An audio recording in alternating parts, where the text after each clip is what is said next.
Come back home now and tell you about police who've launched a manhunt for an escaped parolee who's accused of killing 2 Boksburg Correctional Service officials. The department confirmed that the incident took place yesterday. Let's get an update with the spokesperson for the Correctional Services Department, Singabakho Nxumalo, who joins us by phone. Singabakho, grateful for your time. First things first, any more news on the whereabouts of this person? A very good afternoon. For now, the hunt is still on. We are looking for this absconder. We'd hope that if we're to find him, we'll then get to know who really killed our officials yesterday morning. You say you hope to find out who really killed your officials yesterday morning. At this early stage, what do you understand to have happened officially? Okay, what I think is that 2 of our officials, when looking for an absconder, an absconder is a parolee who is no longer complying with parole conditions, whom we are unable to trace. Therefore, that means that that person must be brought back to serve the rest of the sentence inside our facility. So then they went out yesterday looking for this specific absconder. And unfortunately, as they were busy looking for him to do that, and that's when then they were attacked and they were shot at in a very tragic manner, and one died on the scene and the other one died in hospital. Hence, we have to find this absconder so that we can really have a breakthrough in terms of what really happened there. And to be clear, you believe that this parolee is responsible for the murders, basically, of these 2 officials? Once a person has absconded, he becomes, we consider a person people of high risk, because if you've been placed out and you surrender such rights, then it means you have gone back into your old ways of committing crime. It is therefore important that we protect the society. Therefore, we need to get that person back into custody. And it was clear that our officials were looking for him because they were in the vicinity where this parolee has been residing, because they had received some leads that he could be there. Hence, they pounced in the early hours of the morning. Unfortunately, they were murdered in cold blood. And I asked that question because you said in your previous response that you're working to find out who killed your officials, and that's why I was asking, just to be clear, that you suspect that this is the person responsible. Yes, legally, up until a person has made a confession, or unless you've got hardcore evidence, then you cannot simply say it's this person.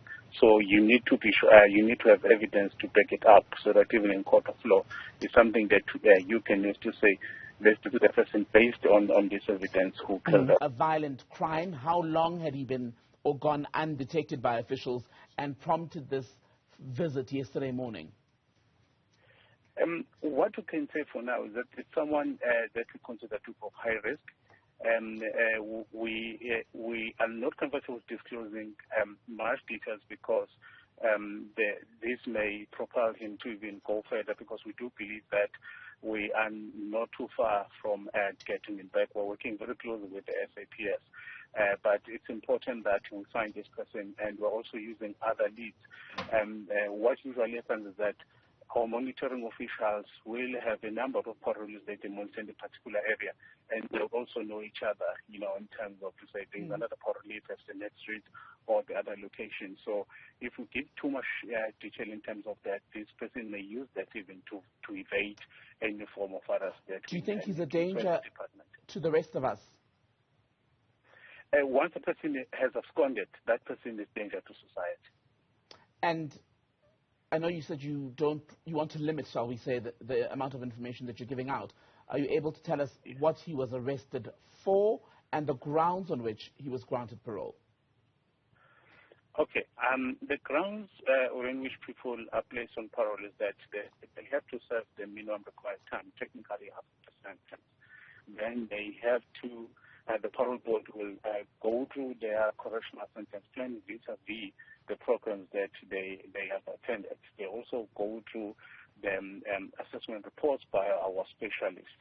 Once everything has been studied, then the parole board will make a decision whether this person is worthy to be placed out. And then they will also attach parole conditions to say, these are the conditions that you need to comply with. Then our parole officials, they will have to monitor that person, ensuring that this person complies. And should this person deviate from those conditions, then it means this person must be brought back and his case be looked at to say, is this person, is it still free to put this person out there, or will not take this person back? And if this person is no longer responding or unable to find him, then they label you as an absconder. We then have to find you back and take you back into custody. How long have they not been able to find him? It's someone that officials have been looking for. I don't have the detail in terms of date and time, but someone that they've been looking for that they have. And it's someone that they have been using other forms of intelligence. They have been receiving reports that he's still in that particular area. Hence, they pounced the 8 hours of the morning. So that they could apprehend him. Unfortunately, that's when they were shot and killed. And I'm asking you this question again: was he a murderer, a robber, a sexual violence offender? It's someone that I can say for now is considered to be high risk. It's someone that we need to get back into custody. It's one thing that I want to stress, so that once that is done, we can even place that on record to say we've managed to find this person. We now person also be tried for the murder of the two officials. So they have to prove in court if he's not the one responsible for that.